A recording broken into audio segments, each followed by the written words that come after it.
of people will pass one of these, a Unitarian place of worship, or they see the name on the internet and they wonder what this faith community is all about. So this series of films is really to answer some of the basic questions people have. Now, if we could do this and come inside, what would we find? Well, there's hymn books, there's leaflets. It all looks like a very conventional church. And there are pews. But in fact, there are no icons indicating what Unitarians believe in. There's no statues of Jesus, there's no crucifixes. I asked a Unitarian minister why this was. Well, of course, it'll vary somewhat around the whole country, where some chapels may choose to have images, but many don't. Physical imagery and symbolism is actually very powerful in expressing identity and location and telling you something about the premises that you're on.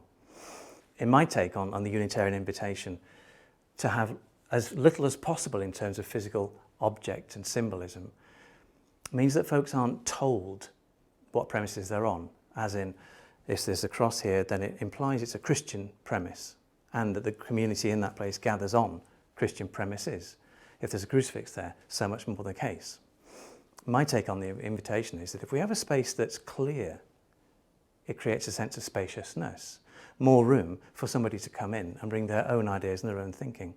If I come into a chapel or a gathering space that's free of symbols and imagery, then instead of saying, this is who we are, it's saying, come on in. So it's completely for inclusiveness? Absolutely, and it's an invitation to allow an individual to come in and think, let me just check out that I know who I am, explore that in good supportive company, and perhaps even grow into more. I'm going to leave the conventional way. I've heard that one of the things that's important to Unitarians is the idea of logic and reason, and there's more emphasis on that than there are on, for example, the miracles that are so key in some of the other religious groups. You'd be very unlucky if there's not a Unitarian community near you. They really are all over the UK. This one in York, but they're anywhere from Brixton to Bury, Birmingham, Bolton, Bradford, Bridgewater, Brighton, Halifax, Hinckley and Stratford, Stockton, Stourbridge, Leeds, Leicester, Plymouth, Putney, Kendal, Kensington, even Kidderminster.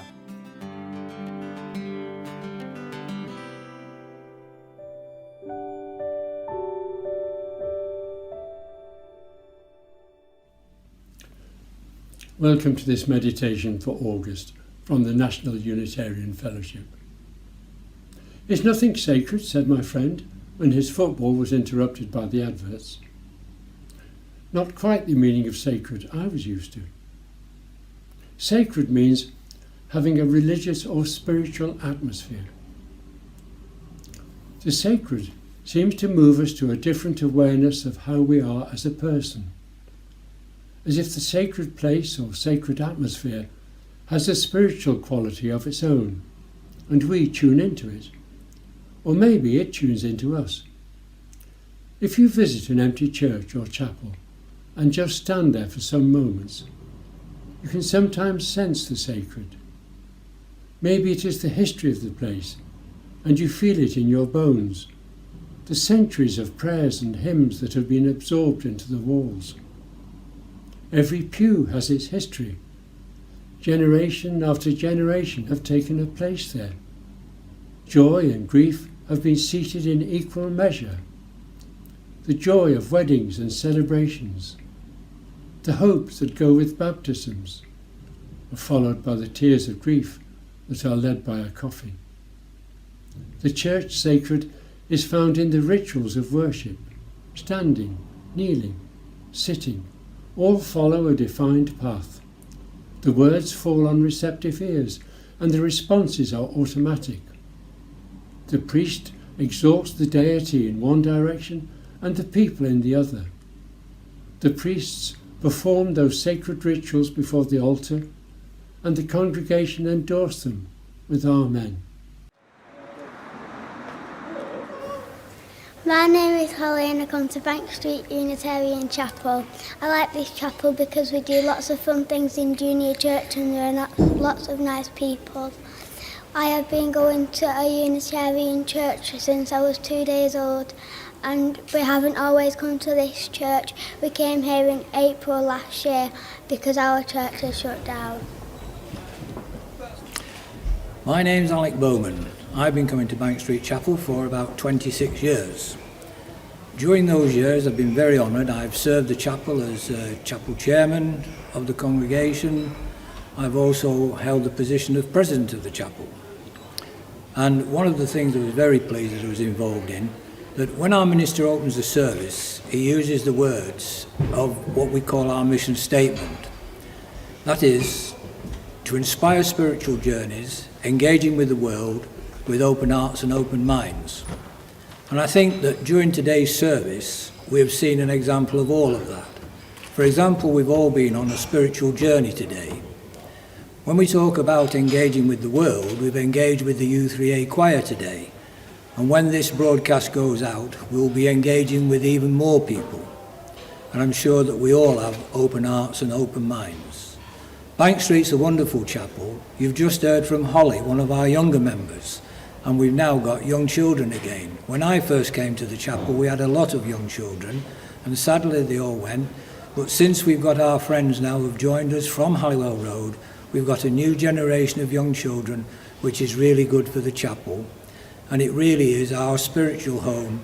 And we all get so much pleasure and make so many friends out of this, coming to this wonderful place, Bank Street Chapel at Bolton.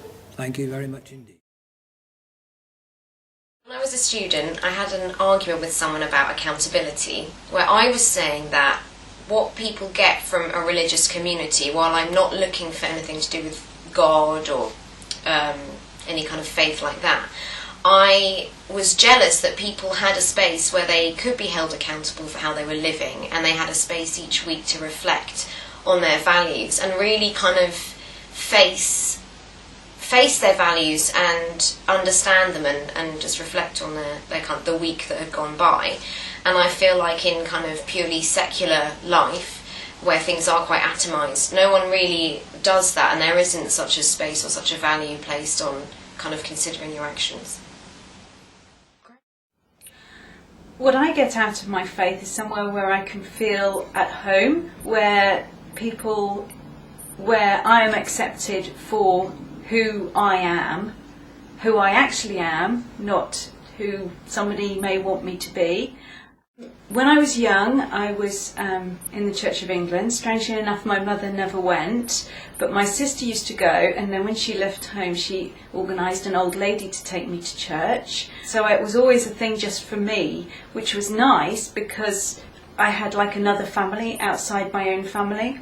And then I carried on going on my own. I helped out with the children. I joined the youth club. It was my social life. We had parties, harvest suppers, ceilidhs in the vicar's garden.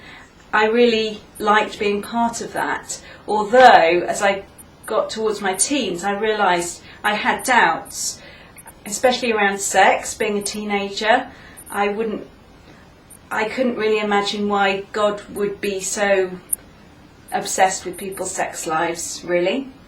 I mean, it wasn't a major problem until I then left home and couldn't find the exact same church. Obviously I couldn't find it because I didn't know anybody in any other churches. So what had held me to that church didn't hold me anymore because I wasn't in the same place. So I kind of went to Quakerism a bit, I lapsed. I was still interested in religion a little, and then I kind of got busy. When I had my children, however, I wanted them to be part of a community like I'd been part of a community. I wanted them to have surrogate grandparents and so on. And as I'm married to a Jew, and I actually don't really believe in God or any of the Christian dogma, that might have been slightly problematic. So I knew what Unitarianism was, because strangely enough my mother's uncle was a Unitarian minister.